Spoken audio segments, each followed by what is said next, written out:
Hi guys, so this is a video talking about my pre-op appointment. My pre-op appointment and my consultation with my surgeon, I asked so they would be on the same day because travelling back and forwards to Liverpool is not cheap. I just thought it would be easier if it was all in one day. So, I travelled to Liverpool on the 9th of October, which was last Thursday. Yeah, Thursday just gone.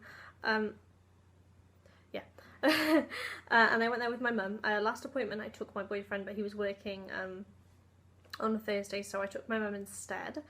And it's the Maya Clinic in Liverpool. If this is the first time you guys watching and you haven't seen my other videos, I'm going through Maya. So it was the clinic, sorry my hair's disgusting, clinic in Liverpool, and we waited there in the reception after me struggling to open the door again because clearly me and doors don't work. It's one of those doors on the outside, you have to kind of press the button and then they let you in, they buzz you in and then you open the door, but the door is so heavy for some reason I'm just not good at opening doors. Anyway, so we get in there and I'm waiting to see the surgeon, and there's a couple of other girls that go in before me and it's all very exciting, and then Dr. Trainer comes and collects me, and we go to the, we go into his little office, which is actually quite a big office. It's a really nice room, and we start discussing, and I was quite nervous on meeting my surgeon, obviously, because this guy's going to be cutting me open and filling me with silicone, so I was a bit nervous, you know, putting my life essentially in somebody else's hands. I know that sounds really over the top, but it is still surgery at the end of the day, and it's still, you know, the more it comes closer, the more I'm getting a little bit more nervous. But Mr. Trainer, Dr. Gary Trainer, he's lovely. He put me and my mum especially so at ease, and he was so matter of fact about things, but also very funny. And we just, you know, he explained every single risk ever, and all this off the top of his head. I know this, you know, he's a surgeon, of course he's meant to know this, but it was still shocking for me. It was amazing. Every single risk, how many patients it affects, you know, what the percentage is or whatever, what the actual risk would do to me, and also how they would rectify it. So there was a list of about 20 different things, and he went through everything in great detail, which was a massive relief. Then after that, well, I went to the little couch and took off my top and my bra, which was like a bit like daunting for me because obviously very paranoid.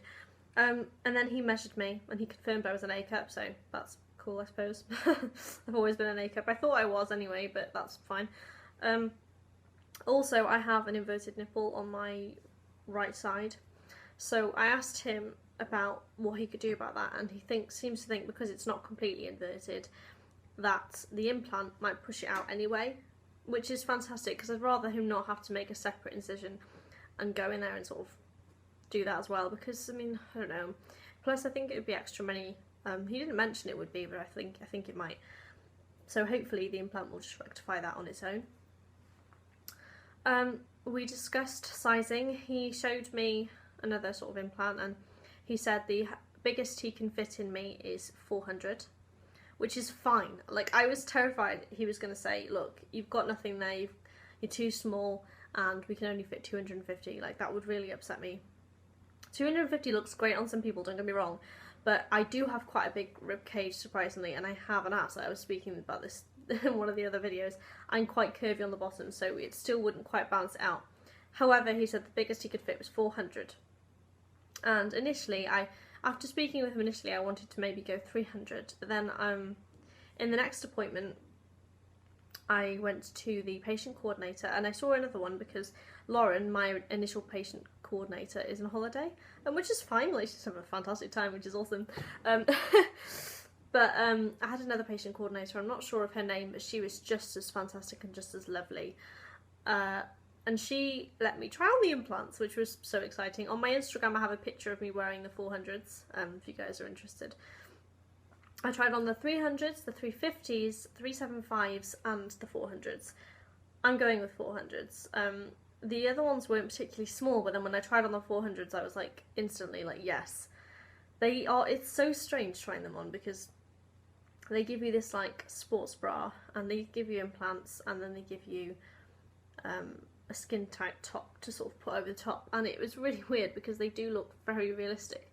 Like, it was really strange, and as soon as I put them on, and even my mum was like, wow, you look in proportion, and it was like instantly I saw in front of me the body I was supposed to have, I was supposed to be given.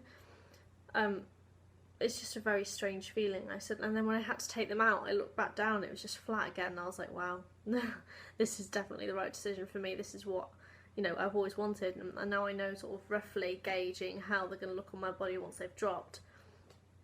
It's amazing. So I was quite emotional actually taking them out. I don't know if any of you other girls have ever got emotional trying on the implants and then taking them out, but that was me. Again, she answered all my questions I had about anything else. She already had hers done as well, so that was kind of reassuring for me to talk to.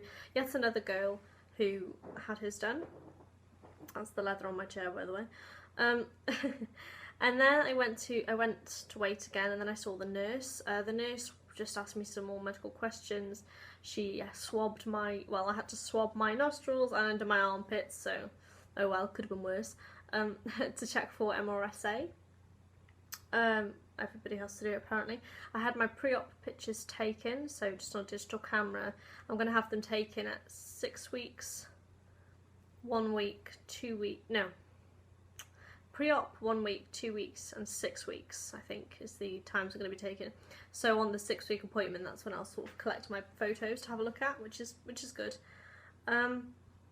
Again, lovely. She told me I wasn't allowed to wear makeup, false nails, nail varnish, eyelashes, fake tan, deodorant, moisturiser.